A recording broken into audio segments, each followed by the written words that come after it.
Quero memorizar palavras em inglês. Como faço?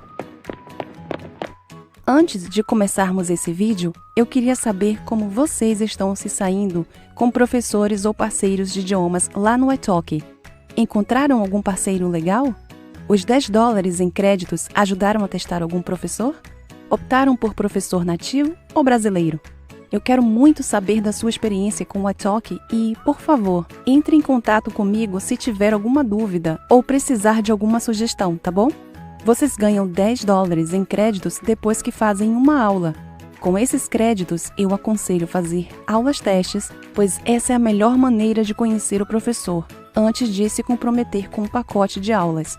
E para você que ainda não pode pagar, eu sugiro encontrar um parceiro de idiomas para conversar por áudio ou teclando e praticar o que está aprendendo.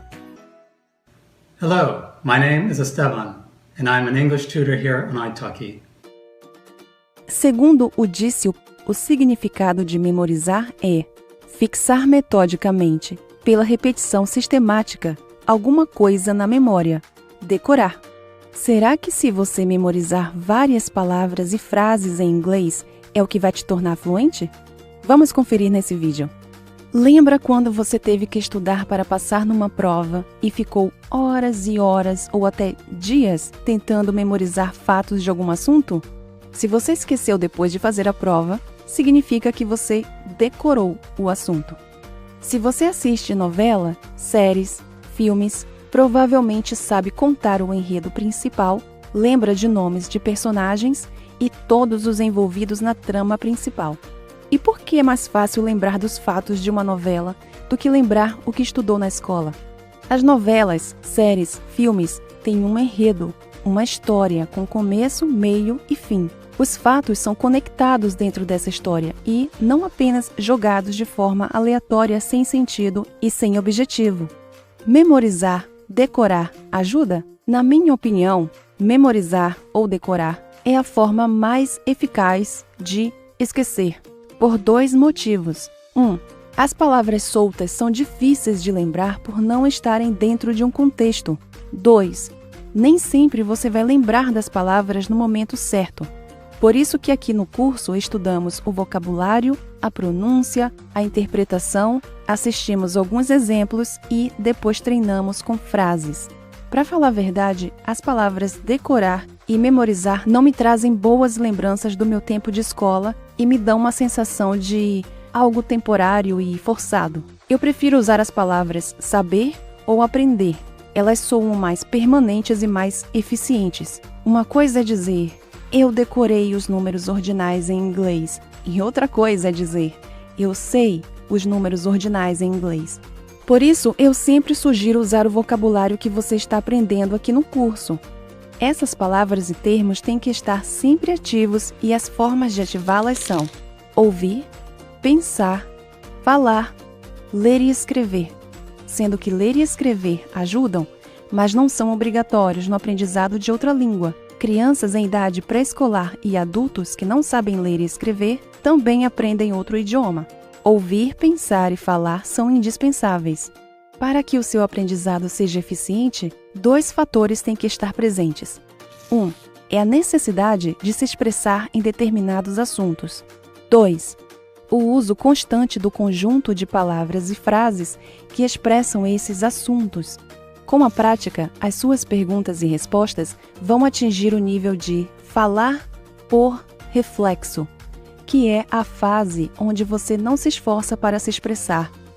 Agora vamos à receita para assimilar melhor o que você está aprendendo. Determine o assunto que você quer abordar. Se você tem interesse em maquiagem, escolha algo em torno de Cosméticos. Se o seu interesse é tecnologia, aborde temas da área, como últimos lançamentos da feira tecnológica. Se você gosta de fofoca de celebridades, escolha um fato que te chamou a atenção. Escolha algo simples de falar. Agora leia um artigo curto sobre o assunto. Ou se você estiver mais avançado, assista um vídeo de alguém que esteja falando sobre isso em inglês. Faça um resumo desse artigo ou vídeo com as ideias principais. Escreva os pontos-chave para te ajudar a lembrar. Anote todas as palavras novas. Apresente o assunto de forma clara e direta. Por exemplo, Mônica, que é americana, me perguntou como fritar um ovo. Eu sei que o meu tema é como fritar um ovo. Eu leio um artigo em inglês sobre esse tema. E se eu me sentir preparada, eu assisto um vídeo tutorial explicando como se frita um ovo. Depois de ler o artigo, eu anoto os pontos principais: ingredientes, ferramenta e modo de execução. Eu faço as anotações das palavras novas e confiro as pronúncias no Google Tradutor. Agora, com o vocabulário que eu aprendi, eu vou explicar com as minhas palavras como fritar um ovo, e a maneira como eu vou explicar pode ser fritando um ovo de verdade, falando em voz alta o que eu estou fazendo. Eu posso gravar um vídeo e mandar para minha amiga.